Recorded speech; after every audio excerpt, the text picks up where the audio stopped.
윤석열 대통령과 이재명 민주당 대표의 영수회담이 다음 주에 이뤄질 전망입니다. 윤 대통령이 전화를 걸어 만남을 제안한 건데요. 민생 의제와 후임 총리 인선 등 현안들이 논의될 것으로 보입니다. 김민찬 기자입니다. 안녕하십니까, 뉴스와입니다. 자, 윤석열 대통령이 이제 드디어 이재명 대표에게 만나자고 제안을 했고, 또 5분간 통화가 이루어진 내용을 간단하게 살펴보고 여기에 대한 평가를 한번 생각해 보고자 합니다. 자, 매일경제 기사인데요. 영수회담을 그동안 윤 대통령이 8번을 거절했어요. 그런데 총선이 끝난 후에 손 내밀어서 전화 통화를 했습니다. 이 대표, 윤석열과 이재명 대표가 다음 주 용산에서 회담을 한다. 그리고 윤석열 대통령이 취임 2년 만에 첫 영수회담을 갖는 거다. 여소야다의 상황에서 이거는 협조를 구하기 위한 결단이고요. 총리 인선과 위인생 법안 현안이 넘치기 때문에 이런 것을 의제로 다룰 것 같고, 이재명 대표는 특검법을 21대에서 매듭하자, 다음 회기로 넘기지 말자, 그런 얘기를 하고요. 그 다음에 각자 원하는 카드를 교환할 수도 있겠다. 각자 입장에서 이렇게 이야기를 하고 있습니다. 영수회담 예상 의자를 좀 보면요. 의료개혁 문제, 의대 정원을 조정하는 문제하고 추가 개혁 방안 협의, 그 다음에 물가경제, 고환율과 삼고 등 추가 경정 예산 필요한 것에 대한 여부, 그 다음에 민생 법안으로 여야가 각각 최우선으로 내세운 법안에 대한 협의, 총리 인선 문제, 국회 임명 동의가 필요한 거니까 인선 방향을 이야기를 하고 누가 적합한 것인지 의견을 구하겠죠.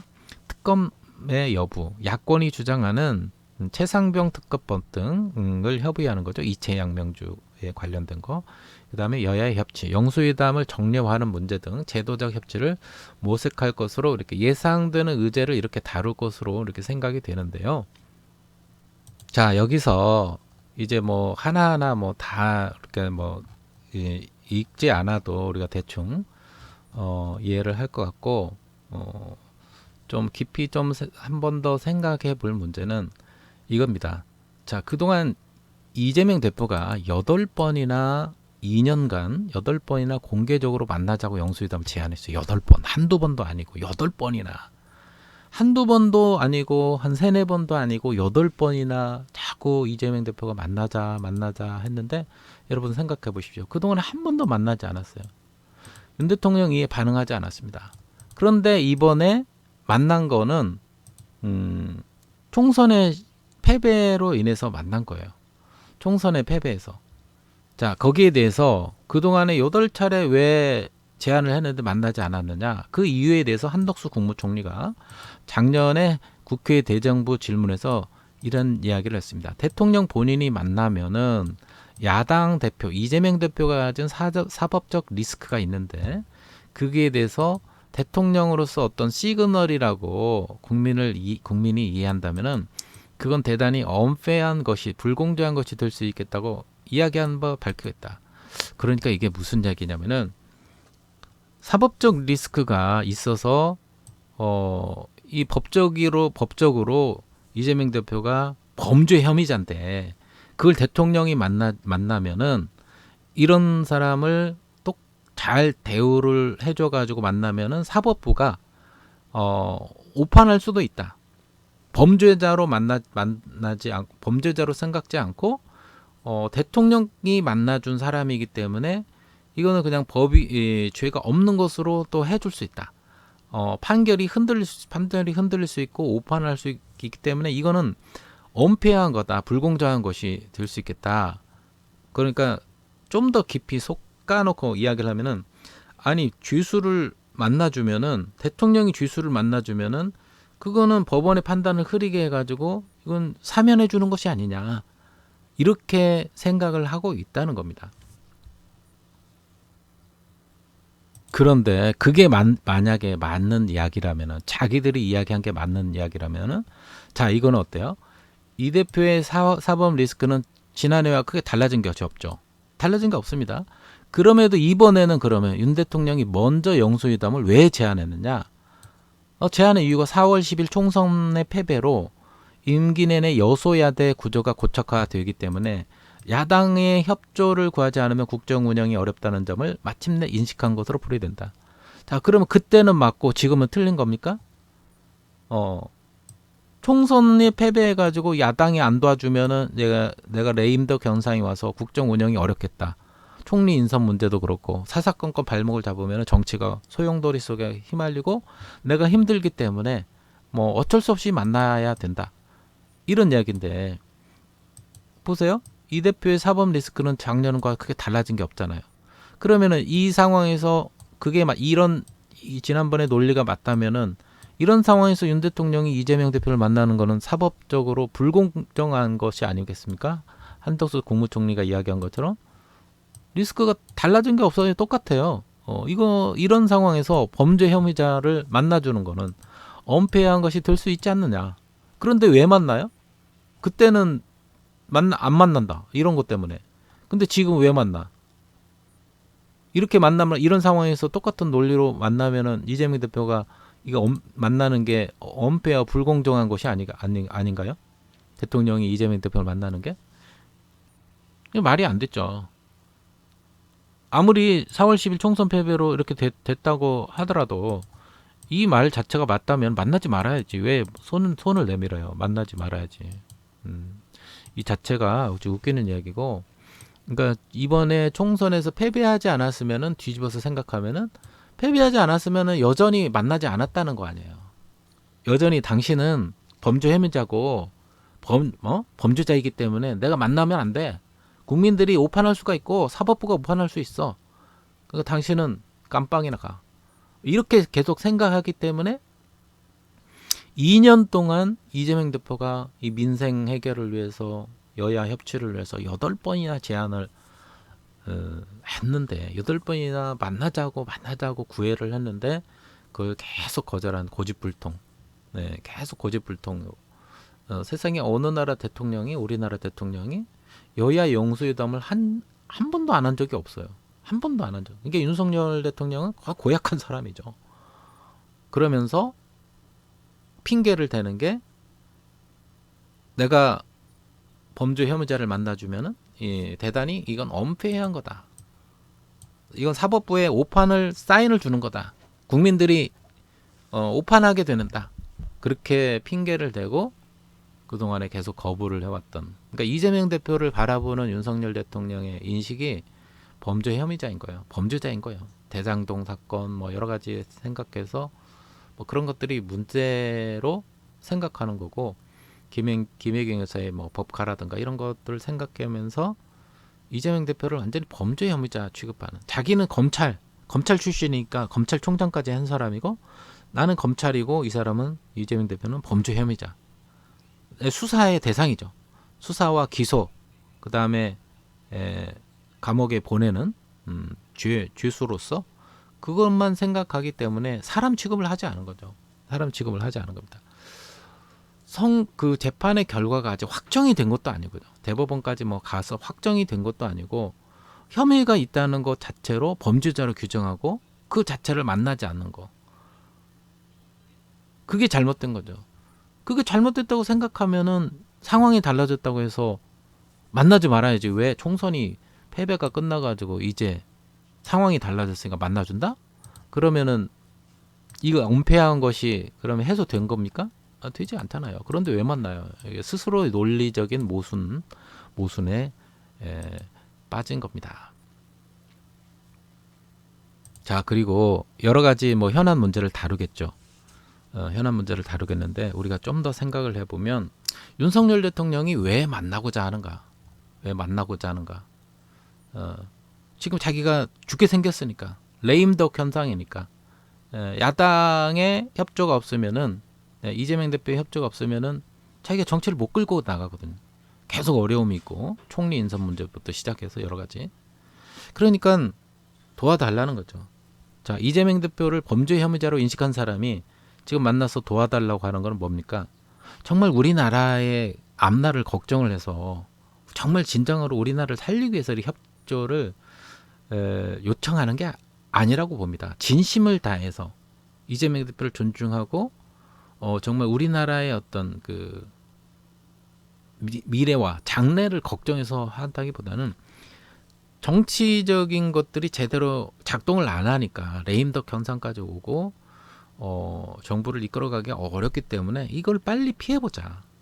그러니까 내가 지금 정부를 이끌어가는 게 어려우니까 도와달라. 그런 얘기를 하는 거 아니겠습니까? 그리고 영수회담을 만나면은 여러 가지 이제 화면도 찍히고 사진도 나오고 또 뭐 뉴스에도 나오고 영상도 찍히고 이렇게 하면서 달라진 자기의 모습을 전 국민들에게 홍보를 해주는 거죠. 야, 그래도 만났네. 그리고 도움을 구했네. 야, 이제 정신 차리나 보다. 윤석열이가 이제 정신 차리나 보다.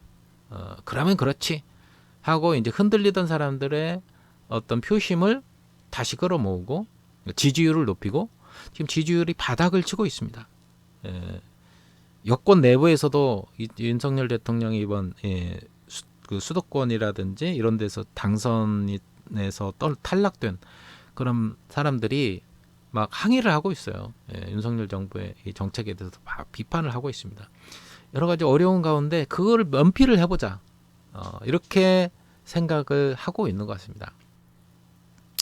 그리고 정말 진정으로 협치를 자꾸 내세우는데 뭐 정쟁으로 하지 말고 협치를 자꾸 내세우는데 협치라는 게 협치를 내세우는 진정한 목적이 있다면은 초기부터 만났어야죠. 초기부터. 그런데 이제 2년 동안 한 번도 만나지 않다가 이번에 이렇게 총선으로 패배해가지고 어려운 상황이 되니까 마지못해서 급한 불이라도 꺼야 되니까 발등에 불이 붙었어요. 급한 불을부터 꺼야 되니까 일단 불부터 끄고 보자 해서 도와달라 이렇게 이야기를 하고 도와주면은 나중에 어떻게 됩니까?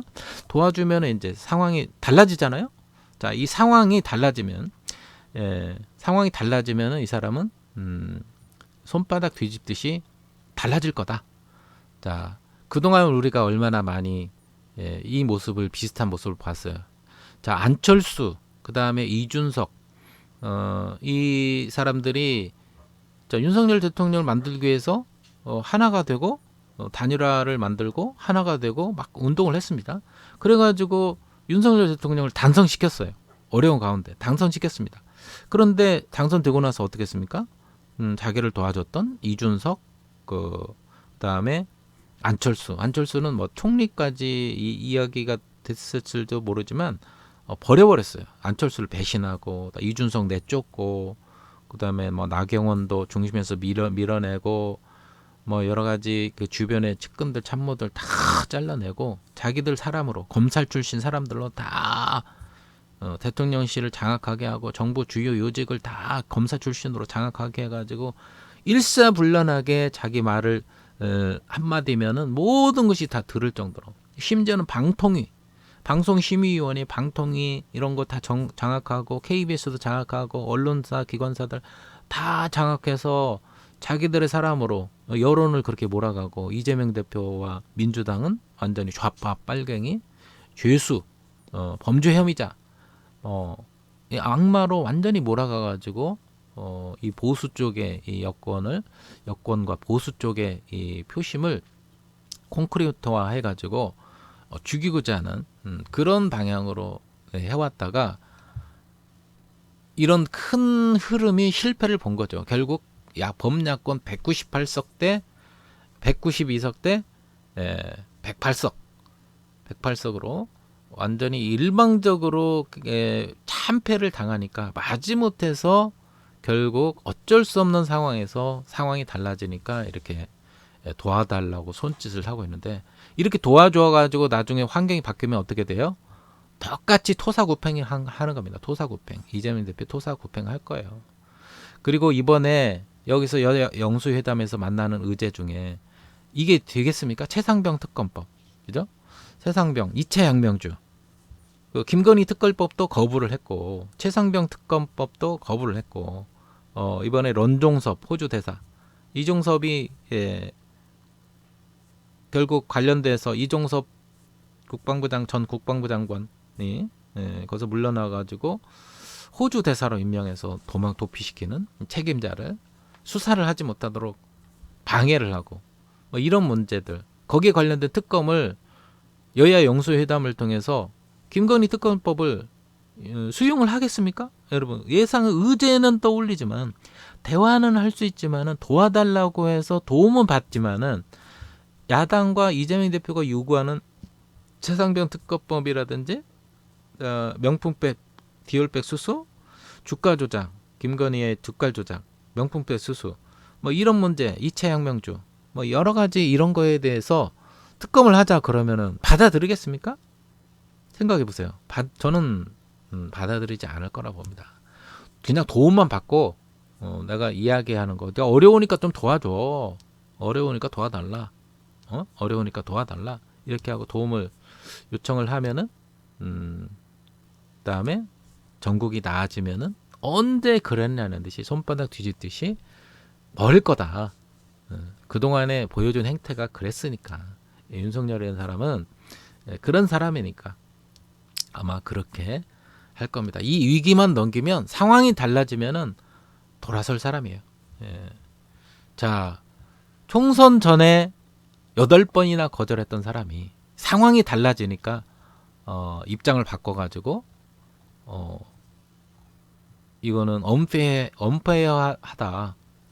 야당 대표를 만나는 게 사법적으로 언페어하다. 이렇게 이야기한 사람이 상황이 달라지니까 그래도 그게 중요한 게 아니다 하면서 만나는 거 보세요. 얼마나 말을 뒤집기를 잘합니까? 이랬던 사람이 이제 상황이 윤석열과 또 이 여당의 좋은 방향으로 흘러가면은 뒤집지 않겠습니까? 이건 불을 보듯 뻔하죠. 이걸 우리가 순진하게 믿어서는 안 됩니다. 자, 이 윤석열 대통령의 만나자는 제안에 대해서 이재명 대표와 민주당은 뭐 입장이 제안해줘서 화답을 했죠. 감사하다. 빤디 만나자. 뭐 이런 이야기를 했는데요. 이게 그냥 형식적인 어떤 립 서비스예요. 뭐 진심으로 뭐 감사한 게 아니고 형식적으로 그냥 거기서 용화대에서 제안했기 때문에 거기에 대해서 이제 뭐 공식적으로 만나자고 했을 때 거기에 대한 화답이 이루어진 그런 상황입니다. 근데 중요한 거는 이 만나서 의제가 이야기를 꺼냈지만은 여러 가지 다양한 이야기를 꺼내긴 하겠죠. 근데 거기에 대해서 정말 마음을 열고 진심으로 이재명 대표와 이 민주당이 요구하는 것을 다 들어줄 거다 이렇게 생각하는 순진한 생각은 하지 않는 것이 좋고 저는 그럴 거라고 생각합니다. 왜냐하면 대표적으로 김건희 여사와 관련된 특검, 그다음에 최상병과 관련된 거는 또 뭐 어떻게 보면은 최고위층 본인에 관련된 그런 특검일 수도 있거든요. 그러니까 이게 의제는 나누되 대화는 하되 그거를 깊이 받아들일 거라는 생각은 하지 않기 때문에 이거는 만남의 어떤 그 쇼일 수도 있고요. 쇼일 수도 있고 대국민들에게 보내지는 메시지가 내가 이렇게 어려울 때 나는 이재명 대표와 민주당에게 손을 내밀었다. 협치를 요구했다. 이런 대의 명분을 쌓고 자기가 이 지금 책임을 면피하려고 하는 위기를 탈출하려고 하는 어떤 그런 사인으로 지금 먼저 손 내민 것이 아닌가 생각이 됩니다. 자, 여러분 순진한 생각은 하지 말고 우리가 뭐 이야기는 어떤 이야기는 나눌 수 있는데 과연 우리가 이제 생각하는 게 최상병 특검, 그다음에 김건희의 어떤 디올백 수수, 명품백 수수, 그다음에 주가 조작, 뭐 여러 가지 그런 문제에 대한 특검을 받아들이느냐. 핵심적인 알맹이는 쏙 빼놓은 채 껍데기만 화려하게 부각시키고 포장을 할 거다. 포장을 할 거다. 화려하게 이 영수회담 만남 자체에 대한 엄청난 의미를 부여하고 그것만 칭찬하고 아마 할 거예요. 그것만 칭찬하고 할 거고. 그러나 중요한 거는 핵심적인 거는 이 특검법. 그다음에 여러 가지 뭐 민생에 대해서 민생을 나아지게 하는 거에 대해서 누가 협조를 안 할 사람이 어디가 있습니까? 그건 당연히 협조해야죠. 그런 거는. 그러나 이 특검에 대해서 이런 거 협조를 하고 야당이 요청을 받아들이겠습니까? 받아들이면 자기들의 리스크가 큰데요. 오히려 받아들이지 않을 거라고 봅니다. 자기가 도움만 받고 곤란한 문제는 피해가고 아마 그럴 거고 윤석열 대통령이 이준석 대표, 이준석 개혁신당 대표와 또 안철수에게 했던 그리고 여튼 그동안에 사람들에게 했던 그런 뒤통수를 치는 그런 행태를 볼 때 절대 여기서 속아서는 안 된다. 그리고 이재명 대표가 이거를 누구보다 잘 알 겁니다. 용산에서 왜 손을 내밀었고 윤석열 대통령이 바라는 게 뭔지, 여기에 대한 함정이 뭔지 이거를 알 거라고 봅니다. 이재명 대표와 민주당 여기에 절대 속아 넘어가서는 안 되고요. 만남 자체 그냥 만남 자체는 만남입니다. 그리고 앞으로 뭐 정례화한다, 뭐 만나서 차도 마시고 식사도 하고 뭐 그런데 그러면은 사법적인 리스크가 있는데 은폐한 건데 왜 자꾸 차를 마시고 뭐 만남 밥도 먹고 뭐 그러자고 했습니까? 2년 동안 8번이나 요청했는데 한 번도 만나지 않았어요. 뭐 그랬던 사람이 앞으로 좀 많이 만나겠다? 상황이 달라졌으니까 이게 굉장히 웃기는 이야기죠. 큰 기대를 저는 하지 않고요. 내용적으로 한번 보자. 껍데기만 보지 말고 그러자는 입장입니다. 자, 오늘은 여기까지 하도록 하겠습니다. 여러분들의 생각은 어떠신지 좋아요와 댓글로 남겨주시면 감사하겠습니다. 구독, 좋아요, 알림 설정 부탁드리고 또 주변에 뉴스화를 구독을 위해서 여러분들 많이 추천해 주시기 바라면 좋겠습니다. 감사합니다. 윤석열 대통령과 이재명 민주당 대표의 통화는 어제 5분가량 이뤄졌습니다. 대통령실은 먼저 윤 대통령이 이 대표와 민주당 후보들의 당선을 축하했다면서 형편이 된다면 다음 주 용산에서 만나자고 제안했다고 발표했습니다. 일단 만나서 소통을 시작하고 앞으로는 자주 만나 차도 마시고 식사도 하고 또 통화도 하면서 국정을 논의하자고 말했습니다. 윤 대통령은 앞서 이 대표 취임 직후인 재작년 8월 전화 통화를 한 적이 있지만 두 사람이 단독 회담을 하게 된 건 이번이 처음입니다. 이 대표는 많은 국가적 과제와 민생 현장의 어려움이 많다며 가급적 빠른 시일 내에 만나자고 화답했습니다. 이재명 대표는 발표 직후 유튜브 방송을 통해 자신이 제안한 1인당 25만 원의 재난지원금 지급 등 민생 대책을 논의할 것이라고 예고했습니다. 민생 관련된 개선책도 있을 수 있고요. 하여튼 제도 개혁 문제, 개헌 문제 이런 것들도 하여튼 여야 간의 대화가 가능하면 최대한 해야 되지 않을까 싶어요. 또 이태원 참사와 최상병 사망 사건 등 이른바 이채 양명주 의혹들에 대한 진상 규명을 요구하겠다는 뜻도 분명히 했습니다.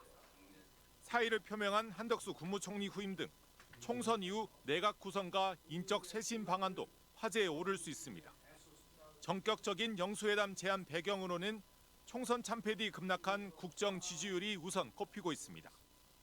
어제 한국갤럽 조사에서 윤 대통령의 직무수행 긍정평가는 3주 만에 11%포인트 급락하며 23%, 취임 이후 최저치였고 부정평가 역시 68%로 최고치에 달했습니다.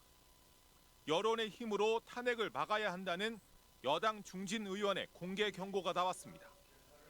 민심의 도움으로 난국을 돌파할 마지막 희망이 남아있는 이때 대통령과 당이 사직생의 자기 쇄신을 해야 합니다. 집권 2년이 다 돼서야 성사된 영수회담이 만남 자체의 의미를 넘어 총선 민심이 반영된 성과를 낼 수 있을지 주목됩니다. MBC 뉴스 김민찬입니다.